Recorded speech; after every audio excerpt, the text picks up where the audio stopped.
তো আমি আজকের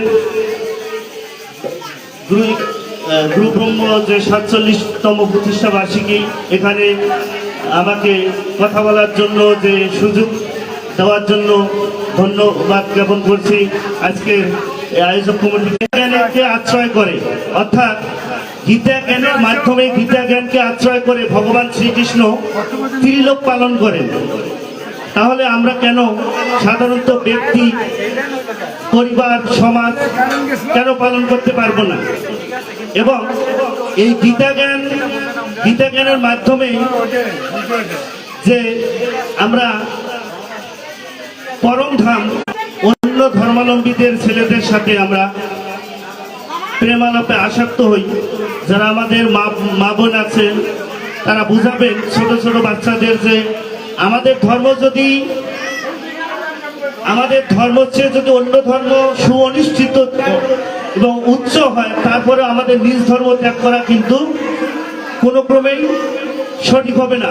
আমাদের নিজ ধর্ম যদি নিচুও হয়, আছে যজ্ঞ, দ্রব্যময় যজ্ঞ আছে, তপযজ্ঞ, যাগযজ্ঞ, জ্ঞানযজ্ঞ, তপস্যা, সাধ্যায় জ্ঞানযজ্ঞ। এই জ্ঞানগুলো যত প্রকার যজ্ঞ আছে তার মধ্যে কিন্তু শ্রেষ্ঠ যজ্ঞ হচ্ছে গীতা জ্ঞান যজ্ঞ।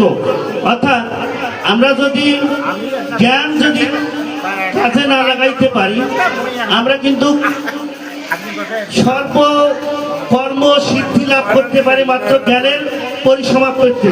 কারণ যদি আপনার ধান চাষ সম্পর্কে জ্ঞান না থাকে, তাহলে কিন্তু আপনি সঠিকভাবে চাষ করতে পারবেন না।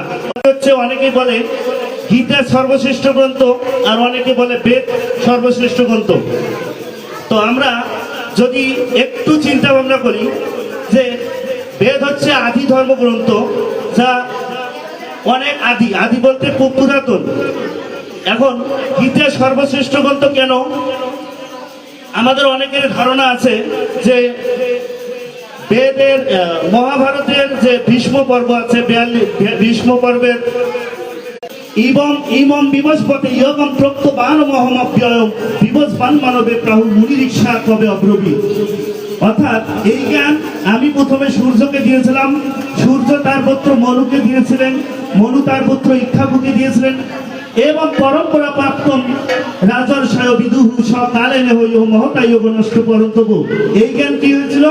বংশানুক্রমে যুগ যুগ ধরে প্রাপ্ত হয়েছিলেন। এবং মতে যোগপ্রক্ত পুরাতন ভক্ত শিবে সকাচেতি রহস্যতম।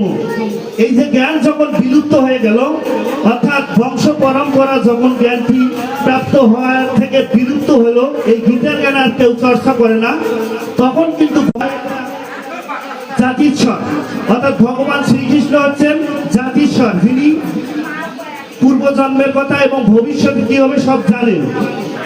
আর অর্জুন কিন্তু জাতিশ্বর নয়, অর্থাৎ আমরা কেউ জাতিশ্বর নয়। আমরা এরপরে বলছিল তখন কিন্তু যখন ভগবান শ্রীকৃষ্ণ ভীষ্মদেবকে দেখতে গিয়েছিলেন, তখন ভীষ্মদেব একটু আস্তে আস্তে কথা বলেন।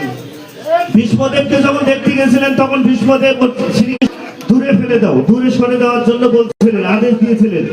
যখন তার কথায়, অর্থাৎ ভীষ্মদেবের কথায় তার সহচরী সর্পটাকে ছুড়ে দেয়, পরবর্তীতে এই সর্পটা যে কোথায় গিয়ে কি হয় এটা কিন্তু আর বড় খবর নেওয়া হয়নি।